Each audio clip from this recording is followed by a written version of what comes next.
Tammy. Hey, show him your hand, Tammy. This one? This one? That one there. What's Which the deal? one? What's the deal with that hand right there? It's missing, I'm getting a new ring. It's missing a ring. I'm getting a new ring, though. It was our anniversary the other day.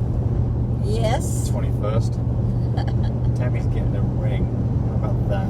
Finally came through for her. Okay, so here we go. Oh, Joanne Delago says dog on Little Rascals' name is Butch. You're wrong. I checked it out. It was Petey. It's Petey. Petey, yeah. Yeah, it's Petey is the name. So I was wrong. I thought Did it was they have Sparky. more than one dog? No, I don't think so. He was the one with the ring around his eye, right? Yeah. That's Petey. Yeah. He always put his hand over his face. Yes. They passed that. Yeah. Pretty smart little dog. Yep. Sarah Schilling says, please post an update on the video on how the litter training goes. So yeah, I got actually a couple of people who sent me some information on what they've been doing on litter training. So we're going to kind of try and amalgamate some ideas together here. Because I can tell you this, when you have that many puppies, it's going to be what we pleasantly call a poop storm. So they've been, how long have they been on regular food now for? A week. Yeah, now. a week. Yeah. A week they're on. I was chasing it a lot. They're Because they were just starting it. And boy, howdy, were they unloading. yes. You and know, because we weaned Mama completely because she was being pulled down so bad that Yes. we had to think of Mama's health too. Yes. You know, So what we've done in the past had a 4x4 raised crate. There's too many dogs in that. There's too many dogs in there. You've got to have a bigger area. And if you saw that video, they are just having a ball. oh, they're silly little puppies. I've got another video I'm going to put up probably tomorrow. I mean, Minerva. Oh my gosh, Minerva is so cute. She's so little. Yeah, but she doesn't know how little she is. But she's I'll And kick she your ass was- attitude. She was letting Harry in a nice way, have though, isn't it? Oh yeah. It's just she was just threatening him, you know. Yeah, but if somebody comes and starts to mess with her, it's like. What was so funny in that video is when Harry had been bothering her, it was Ron bothering her, and she'd had enough of him, and she turned around. Well, poor Albus was sitting there, and Albus and Ron look alike, and she attacked Albus, and Albus just he couldn't understand what was happening. Yeah. It scared him more than anything else. It was so funny. They're so cute. So Sarah Schilling says, what age do you transition to soft in the kibble? Well, that's what we're venturing to. You slowly don't let it get as moist. Start letting it have more of a little hard bits to it, where they learn to slow down and actually chew it.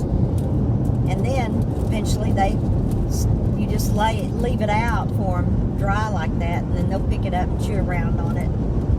So we put them on. They've already we put eaten on the puppy soft. starter Yeah. about 4 You want to do weeks. it after they've eaten some softer ones, because you don't want them inhaling that, because they're thinking it's going to be soft and it's not, so they don't have a big competition thing about it. But You go to Kelly Jewel and you buy a diamond ring, they give you a free cookie. They know how to treat you, right? it's sprinkled with gold. Better be sprinkled with crack cocaine. Yeah, they're going to do a before and after picture of my ring, so I'm excited. I did a before and after picture on my bank balance. It's all right. It's for a good cause. Kim Hay-san says, "Hey, hate comments need to be ignored." Yep, we don't even worry with them. Somebody says here, Miss Tammy, same person. Miss Tammy is so knowledgeable. Thanks for sharing. Oh, There you go. well, that was nice. I tell you, I'm Pinky and James is the brain. Pinky in the brain. Hello, Mr. James. I got 45-day pregnant Yorkie. How much should the temperature be in the whelping box for babies in the first week? We're in the Middle East and now it's a real hot summer. I get quite a few people ask about, they say, it's hot outside. Do we need to even have heat? Yes, you do. I can promise you this. If you made it hot enough in your house for a puppy, the only people who would like you would be the power company. Yes. Because it's going to have to be 100 degrees in your house. Yeah. Because we set our thermostat on the heated pig rail system that we sell, the heated tape system, for 104 degrees Fahrenheit. And there's no way that anybody in your house is going to be able to handle that kind of temperature. But puppies need to have warmth, otherwise they can really get in trouble in a hurry. So, Yes. to answer the question, the temperature should be 104, and we leave it that way for the first typically 3 weeks.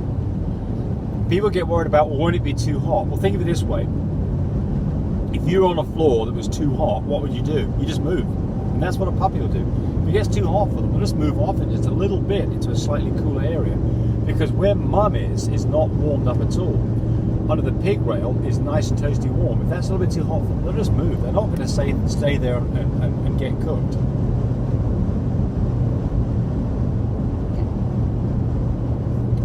Does the progesterone machine, this is from Sarah Ann, does the progesterone machine you sell with come with a set of test kits? With the first, or do we need to just purchase those separately? They're separate. So $90 buys a set of 10 tests and $9 a test. And so you do need to purchase those separately. But we do include things like the auto pipette, things that you need to physically do it. You have to buy a centrifuge separately, you buy test kits separately. If you do blood collection, you need syringes and needles, they're separate. Can you do a video on the new CDC import restrictions on dogs? I don't know what the CDC import restrictions on dogs are. Well, yeah, I do. I've heard about this. The CDC, the Center for Disease Control, is going to have some new regulations on what dogs can be imported from other countries to the US. Oh, really? Yes, and this is going to be a problem that you need to be aware of. And since COVID hit, we actually had a couple of dogs in England that got stuck there forever and ever. Oh, yeah. One of them that we got over here was Kiki, who's the most gorgeous little dog you've ever seen. So it was worth the wait, but it was a big effort getting her over here. It was expensive. And then we got a couple of other boys that run into problems. So I think that the advice that we're going to give you right now is be very careful. I mean, I don't want to destroy people in the UK who watch our videos who send dogs over here. There's great dogs in the UK, don't get me wrong. Yeah. There can always be things go wrong in the US too. Yeah, absolutely. But I think you need to go get educated, and I'm going to try and educate myself. And the answer is we're not getting any dogs from outside the US at the moment. Well, just do your homework. Yes. Because there are good people over here. Yeah, oh, absolutely. There's some great people out there. Yeah. But the point here is There's the good and CDC. bad over here too. The CDC does have new rules that are fixing to go into place. I didn't know that. When did that come about? I just got an email from the AKC on it here a week ago.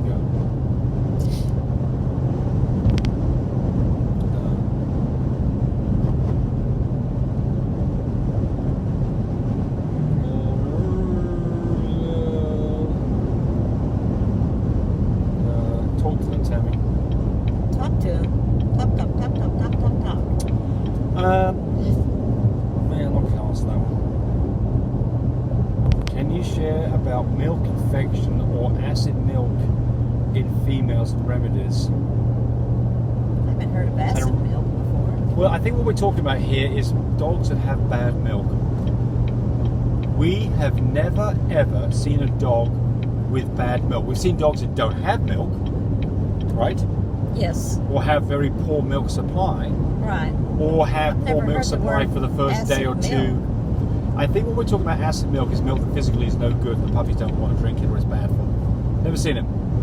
So, don't know about that. It's the first I've heard of it. Like I said, we learn something new every day. Yes. Well, I'm not saying that it's... Well, I don't know anything about it, so I can't even comment on it. Okay. I would say this, though. People are going to say this is crazy, but if I thought that my mum's milk was bad, I'd squirt some in my mouth. He's looking at me like you did.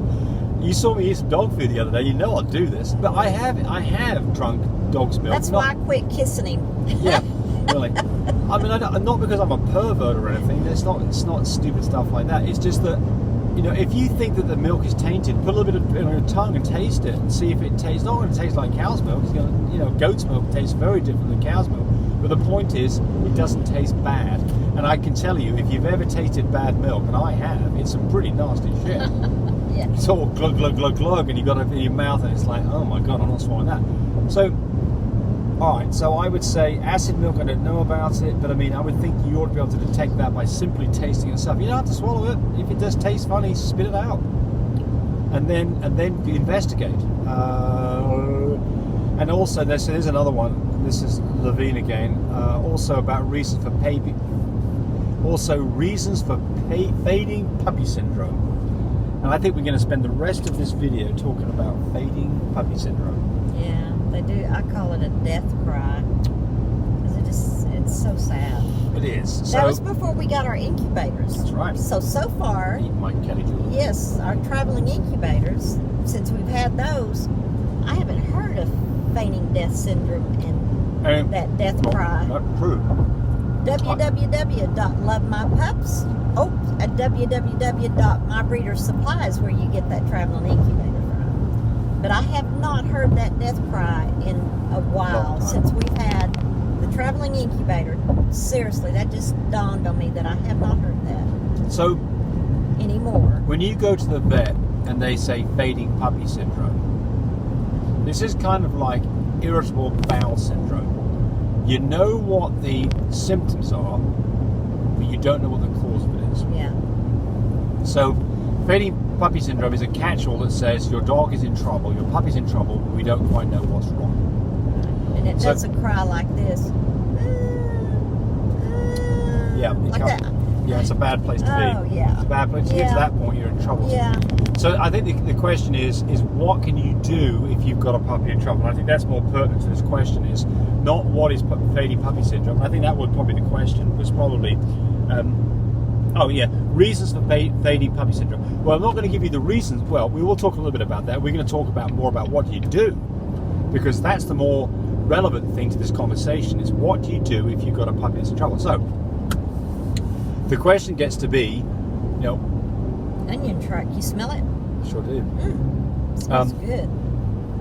So here's the thing. Here's the things that will do a puppy in. A puppy that gets squashed, a puppy that gets cold, a puppy that's not being fed.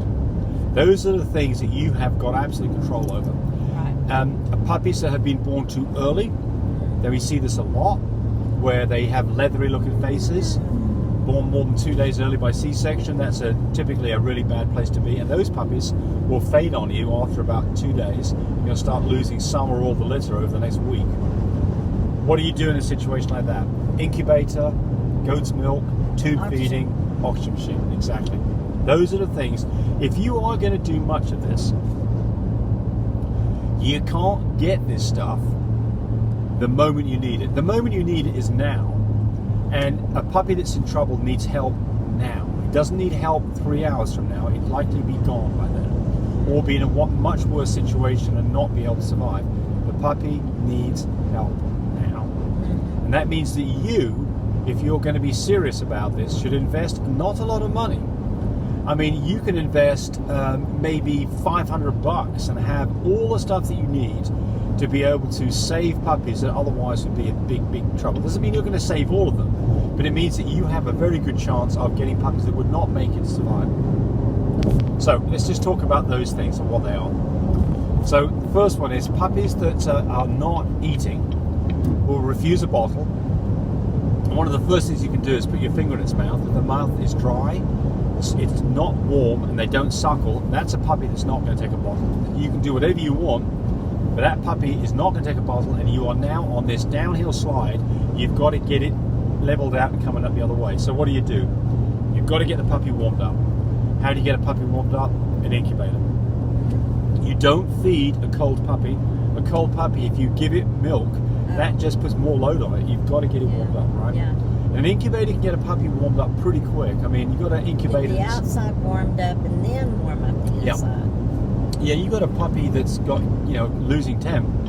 Incubator for an hour can make a world of difference. So get that puppy warmed up. If you don't have an incubator, you can do some things like put a towel in the dryer, a damp towel in the dryer, and get it nice and warm. You can put a puppy up against your skin, maybe. You can get a bag of rice, put it in the microwave and warm it up. The trouble with all of these things is they're just short term. And after 10 minutes of a warm towel, it's no longer a warm towel. An incubator is something that you should have. And like Tammy was saying, we manufacture incubators that work really well. Different sizes. They can be used in your car. They can be used in your house. We have an incubator. Anytime we've got puppies in the vet's office. In the vet's office when they're born. We have vets who bought our incubators to have in their offices. But here's the deal. When we have puppies, we have an incubator that is fired up and ready to go for the next 3 weeks. Because it's pennies to run it. Yeah, literally, this is 10 cents a month. Yeah. It's irrelevant. But we have that thing sitting there, warmed up, set to 100 degrees, and it's sitting there for 3 weeks, and if we need it at a moment's notice, we don't have to wait for it to warm up, it's ready to go. So that's the first thing, incubator. Second thing is, get yourself a feeding tube. If you're going to have some puppies, get a feeding tube. Get a feeding tube. Make sure you have that on hand. I bet you if you go to your vet and ask for a feeding tube, you won't get one. They won't have it. And you know what? The other thing about it is, you know when this is going to happen, don't you? It's Saturday afternoon when the vet's closed. Oh, well, yeah, always. Right. Sunday. You can't go to your home farm supply store and get a feeding tube. You're not going to find it. No. And what's a feeding tube cost? I don't know what a vet's going to charge you. $7, $10, $15 for a feeding tube. It's dirt cheap. It's worth it. Oh, without it, you can't feed Save your puppies. Save your puppy. So there's people who start talking about things like miracle nipple, these kind of things. Once a puppy won't suckle, none of those, you're just going to flood a puppy if you're not careful. But it's very, very easy to feed a puppy and get, you've got just the right amount of warm goat's milk into its tummy. Always goat's milk. Always goat's milk. Yeah. Or you can use a milk substitute for dogs like Espelette, because that just basically is goat's milk. I think you can buy that at Atwood's. Tractor supply stores. Yeah. So you go there and they'll sell you these little tiny little bottles with little tiny little nipples on them. Those are worthless. Well, absolute waste of time. Yeah. If you've got to use a bottle, a human bottle, preemie baby bottle, or a 0 to 3 month old silicone nipple bottle, you buy Walmart for like $2.